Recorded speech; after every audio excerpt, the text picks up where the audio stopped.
Hello, नमस्कार दोस्तों। तो मैं आज आपके लिए लेकर आई हूँ सेल टॉपिक के मोस्ट इम्पोर्टेंट क्वेश्चंस। आज हम 40 एमसीक्यूज करने वाले हैं। कौन से एग्जाम्स के लिए? तो आरआरबी, एनटीपीसी और ग्रुप डी एग्जाम्स के लिए हम आज 40 एमसीक्यूज करने वाले हैं। अगर इससे पहले आपने हमारी सेल के फैक्ट्स वाली वीडियो नहीं देखी है तो वो पहले जाके देख लें। उसके बाद ही क्वेश्चन सॉल्व करें तो आपसे क्वेश्चन सॉल्व भी होंगे। तो बिना देर करे शुरू करते हैं। Which biologist first coined the cell? Cell शब्द का सर्वप्रथम प्रयोग किसने किया था? तो किया था रॉबर्ट हुक ने। रॉबर्ट हुक ने कब किया था? तो 1665 में किया था। काय का प्रयोग किया था? सेल शब्द का। और सेल की डिस्कवरी करने वाले भी रॉबर्ट हुक ही है। लिवेन हुक ने क्या किया था? तो लिवेन हुक ने आपके लिविंग सेल की खोज की थी। कौन से? लिविंग सेल की। और रॉबर्ट ब्राउन ने क्या किया था? तो रॉबर्ट ब्राउन ने न्यूक्लियस की खोज की थी। Which of the following statement about the cell is not correct? Cell के बारे में कौन सा कथन गलत है? तो यहाँ पे पहले हम देख पढ़ते हैं। Shape and size of the cell are related to specific function. Shape जो होता है सेल का वो उसके फंक्शन पे डिपेंड करता है, तो हाँ सही है। Some cells have changing shape. कुछ सेल्स अपने शेप भी चेंज कर सकते हैं, तो हाँ कर सकते हैं। इस cell has its own capacity to perform. सभी सेल्स के पास अपनी अपनी कैपेसिटी होती है, उसके हिसाब से वो परफॉर्म करते हैं, तो ये भी कथन सही है आपका। Same type of cells are present in all over body tissues. तो ये आपका स्टेटमेंट गलत होने वाला है। तो यहाँ पे आप सभी सेल्स आपके सेम नहीं होते, हर टिश्यू में अलग अलग तरह के सेल्स पाए जाते हैं, हर तरह के सेल्स पाए जाते हैं। आपके जो ब्रेन में है वो न्यूरॉन्स पाए जाते हैं। इस प्रकार से अलग अलग सेल्स पाए जाते हैं, तो यहाँ पे ये वाला स्टेटमेंट गलत होने वाला है। Which is the smallest cell? Smallest cell कौन सा है इनमें से? तो वो है mycoplasma. PPLO is smallest cell. और आरबीसी डब्ल्यूबीसी क्या है? तो आरबीसी डब्ल्यूबीसी आपके फॉर्म्ड एलिमेंट्स है जो ब्लड में पाए जाते हैं। जीव द्रव्य प्रोटोप्लाज्म का फर्स्ट सर्वप्रथम यूज किसने किया था? तो वो है पुरकिंजी। पुरकिंजी ने सर्वप्रथम यूज किया था प्रोटोप्लाज्म का। प्रोटोप्लाज्म काय काय से मिलकर बनता है? तो मैंने पिछली वीडियो में बताया है कि क्लोरोप्लास्ट, साइटोप्लाज्म, साइटोप्लाज्म और न्यूक्लियोप्लाज्म से मिलकर बनता है। काय काय से मिलकर बनता है? साइटोप्लाज्म और nucleoplasm. Protoplasm is the physical basis of life. ये स्टेटमेंट किसने दिया था? तो ये स्टेटमेंट दिया था हक्सले ने। किसने दिया था? हक्सले ने। The living part of the cell called protoplasm, what is it made of? जो प्रोटोप्लाज्म है ये काय से मिलकर बनता है? तो ये क्या साइटोप्लाज्म से मिलकर बनता है बस? तो नहीं, नहीं, ये सिर्फ न्यूक्लियोप्लाज्म से मिलकर बनता है। ये दोनों से मिलकर बनता है। साइटोप्लाज्म एंड न्यूक्लियोप्लाज्म से मिलकर बनता है प्रोटोप्लाज्म, किसी एक से नहीं बनता है। Which structure separates an animal cell from plant cell? कौन सा स्ट्रक्चर है जो प्लांट सेल को एनिमल सेल से अलग बनाता है? तो वो है सेंट्रियोल्स। बाकी राइबोसोम्स, माइटोकॉन्ड्रिया और साइटोमियर्स दोनों में प्रेजेंट होते हैं। Which is the largest organelle in plant cell? सबसे बड़ी ऑर्गेनेली कौन सी है प्लांट सेल में? तो वो है प्लास्टिड। प्लास्टिड सबसे बड़ी ऑर्गेनेली होने वाली है। अगर ऑप्शन में वैक्यूल हो तो वैक्यूल आप टिक कर सकते हैं।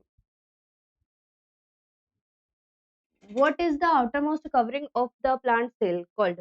आउटरमोस्ट कवरिंग कौन सी होती है प्लांट सेल की? तो पहले अंदर तो सेल मेम्ब्रेन प्रेजेंट होती है, उसके बाहर सेल वॉल प्रेजेंट होती है। तो यहाँ पे सेल वॉल आपका सही आंसर होने वाला है।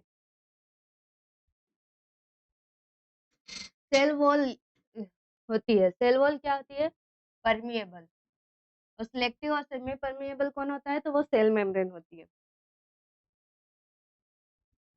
Which of the following statement is the structural component of the plant cell wall? Plant cell wall काय से बनती है? तो वो है calcium.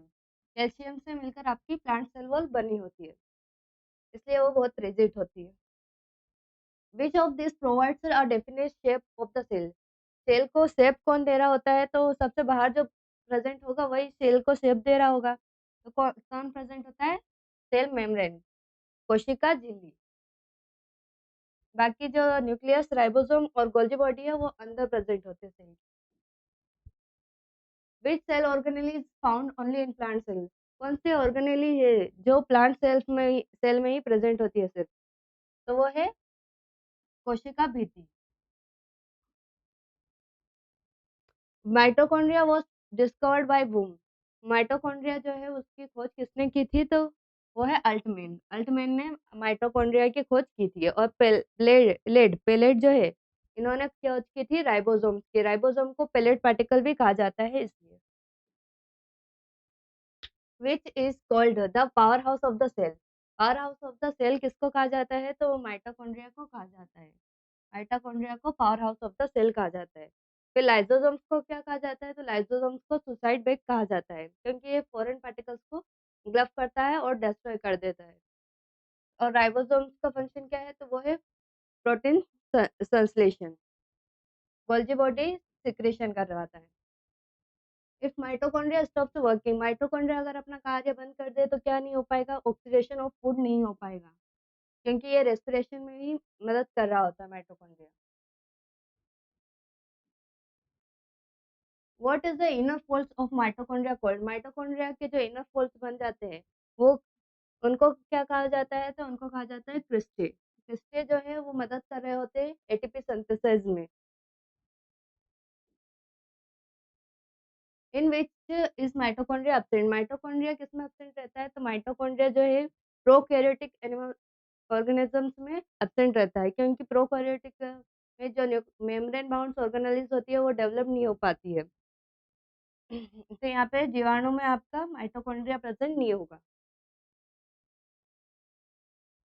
Which cell organelle has its own DNA? कौन सी ऑर्गेनेली है जिसके पास खुद का डीएनए होता है?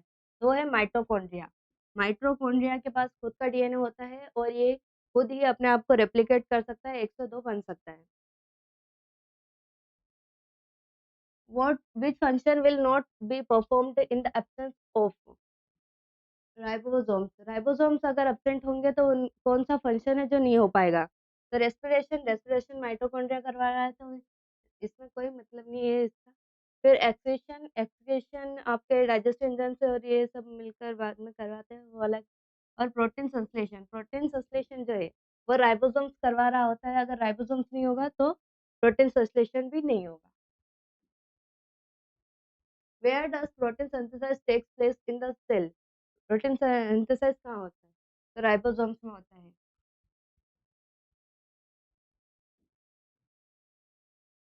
Which is the dense network of fine branched membranous and irregular tubes present in cytoplasm called? जो साइटोप्लाज्म में फाइन ब्रांच पार्टिकल्स प्रेजेंट होते हैं उनको क्या कहा जाता है? तो एंडोप्लाज्मिक रेटिकुलम कहा जाता है। Which is called suicide bag of the cell? Suicide bag of the cell किसको कहा जाता है? तो लाइसोसोम्स को कहा जाता है। बाकी राइबोसोम्स को प्रोटीन सिंथेसाइज करने में मदद करता है और गोल्जी बॉडी आपका सिक्रेशंस में मदद करता है और लाइसोसोम्स को बनाता है। The enzyme found in lysosomes which has the ability to destroy the protoplasm is? तो वो है हाइड्रोलाइटिक एंजाइम्स प्रेजेंट होते हैं लाइसोसोम्स में। Which substance is found more than 80% in the cell? कौन सा सब्सटेंस है जो 80% से ज्यादा पाया जाता है? तो वो है वाटर। वाटर ज्यादा पाया जाता है सेल में।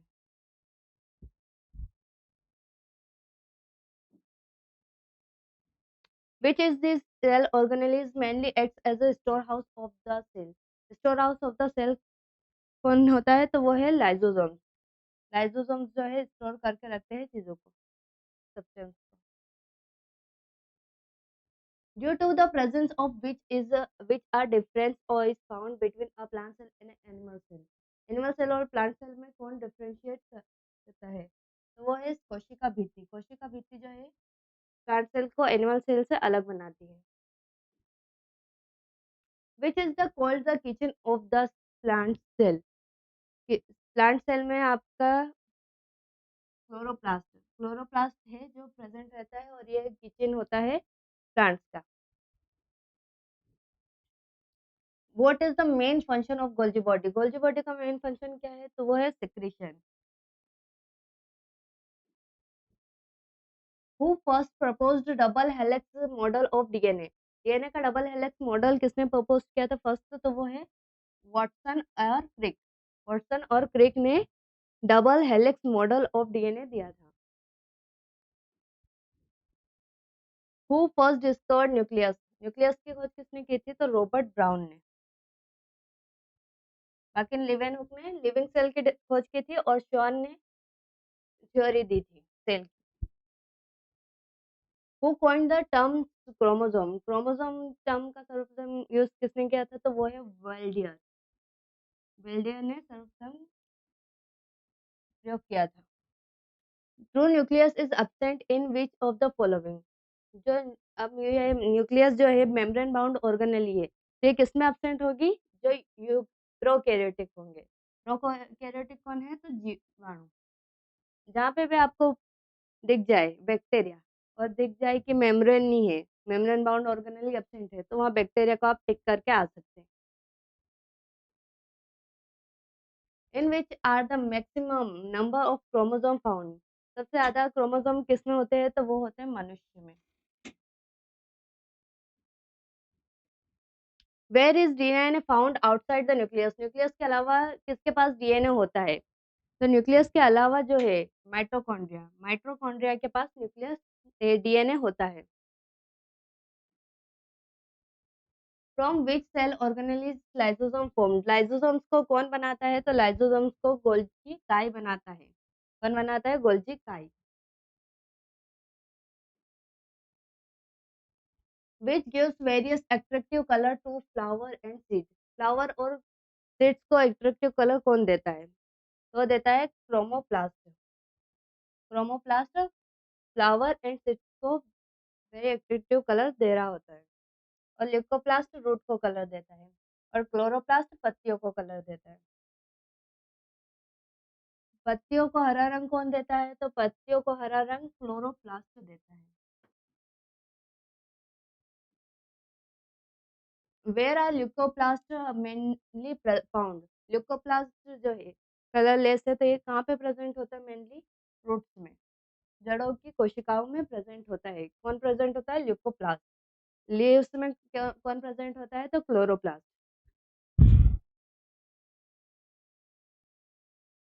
विच is the active site of cellular respiration? Cellular respiration जो होती है वो कहाँ हो रही होती है? तो वो होती है माइटोकॉन्ड्रिया में।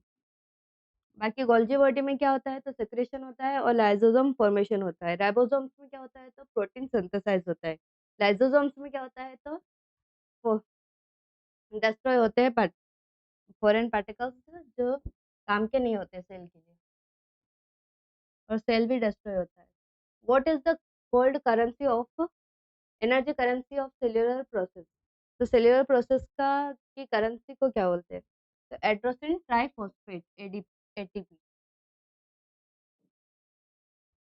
A cell is unable to synthesize lipid which of its organelle is might be defective? कौन से ऑर्गेनेल अगर डिफेक्टिव हो जाएगी तो लिपिड सिंथेसाइज नहीं हो पाएगा? तो स्मूथ एंडोप्लाज्मिक रेटिकुलम अगर डिफेक्टिव हो जाएगी, डिफेक्टिव, तो आपका लिपिड सिंथेसाइज नहीं हो पाएगा। बाकी गोल्जी बॉडी क्या क्या कार्य है? तो गोल्जी बॉडी का काम है ट्रांसपोर्ट ऑफ थिंग्स, मटेरियल्स, और साथ में लाइसोसोम्स को भी फॉर्मेशन करती है। लाइसोसोम्स का कार्य क्या है? तो लाइसोसोम्स का कार्य है सेल को डिस्ट्रॉय करना जो सेल काम नहीं कर रहे।